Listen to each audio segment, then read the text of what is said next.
Congratulations on the merger. It's really good to see you both. Thank you. Good morning to you. So, Krishna, I want to start with you. With your extensive history in the oil services business, how hard or easy was it to find an opportunity? Well, it was quite a journey. We IPO'd about a year ago in November 2017, and we embarked on our search. We looked at about 75 targets in total. And it boiled down eventually to about 10 addressable targets and 3 actionable ones. And Strike came out right in front. And we're very pleased and excited to announce this deal. It's taken us about 10 months to get here. We've engaged with Strike since about February, right, Steve? And it's been, 10 months, 9-10 months since we've kind of engaged and brought it to fruition at this point and got it to the announcement stage. We expect to close the transaction in the first quarter of next year.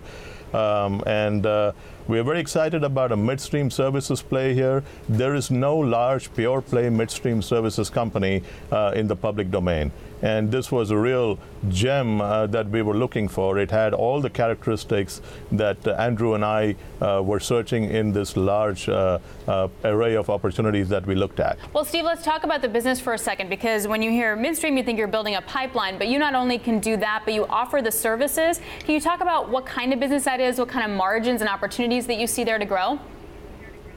Yeah, so our Strike's business is about 60% maintenance and integrity, and 40% major projects.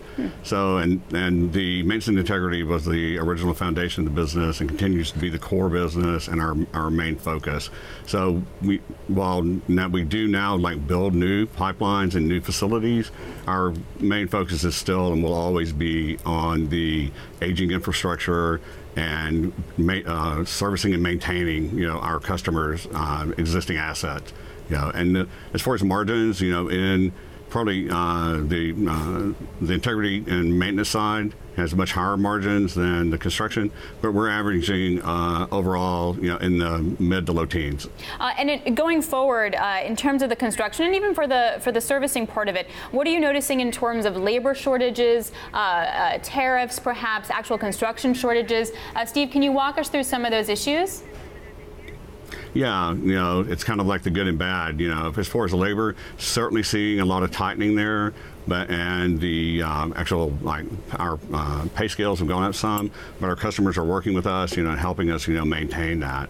So as far as tariffs, that doesn't really affect us, again, because with our business being so focused on the maintenance integrity side, it doesn't really matter what the price of oil and gas are. Our customers are going to continue to flow the product, and in order for them to flow the product, they have to be compliant in the actual state of their pipelines. In fact, the defensive nature of this business is what really attracted us to it as well. Half of the pipeline infrastructure in the United States is over 50 years old, and of course continues to age. So the regulatory framework continues to also become more onerous on operators. So there are secular tailwinds in the continuous growth of the maintenance and service part of the business, which is the really sticky part of the business. It has almost a 90% renewal rate in terms of contracts, and all of these factors, led us to work closely with Strike. But let me add here a little bit. With our background, Andrew and I were looking for the right DNA that belongs to a service company from our Schlumberger background and Weatherford backgrounds. We looked for the management team. We looked for the values of safety, excellent service delivery, and talent identification, talent development, and the orientation towards safety and looking after customers' needs. And we found all of those within Strike. So, we are excited to put that together and maybe grow Strike, over time with Steve into something like, let's say, the Schlumberger of the midstream services industry. Well, that would require some build out. That would be quite impressive. So in your research that you did when you had these 70 to 80 takeover candidates, what kind of areas do you still like that have value, and which do you need to avoid in that space? Yes, so the value proposition really is that the market size continues to grow on the maintenance and integrity side because of the increasing regulations that are only getting more onerous.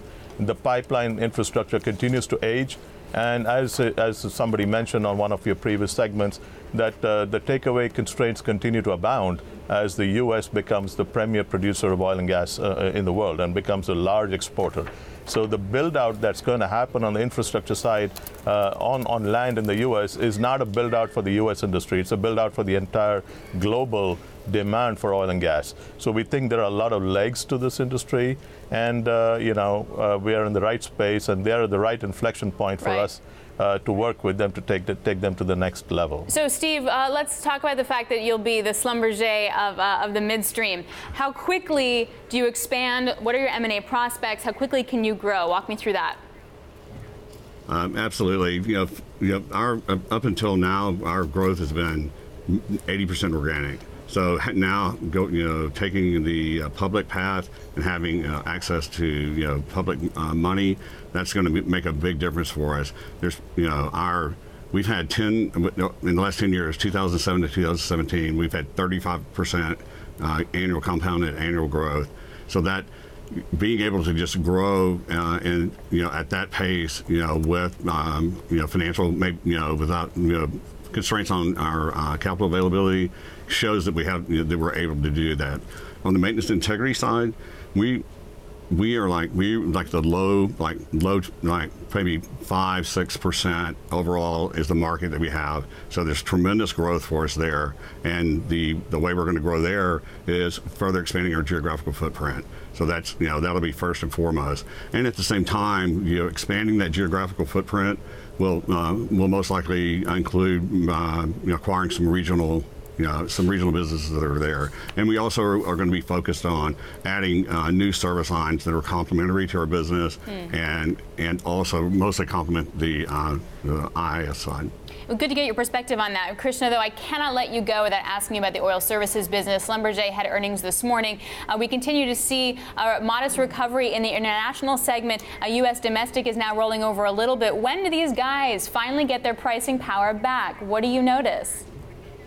Well, that is a real big question, actually, for the upstream service industry. There is overcapacity in that market. There is lack of differentiation. There's a lot of commoditization. And that is exactly why, when we looked at a target for the SPAC, we stayed away quite a lot from the drilling and completions arena on U.S. land because of all those factors. On the production side, though, there's a lot of activity, as there should be. And when you look at production, you look at upstream production, there's quite a lot of opportunities there for people to impact the production of their operators, and there's pricing power probably in the production arena.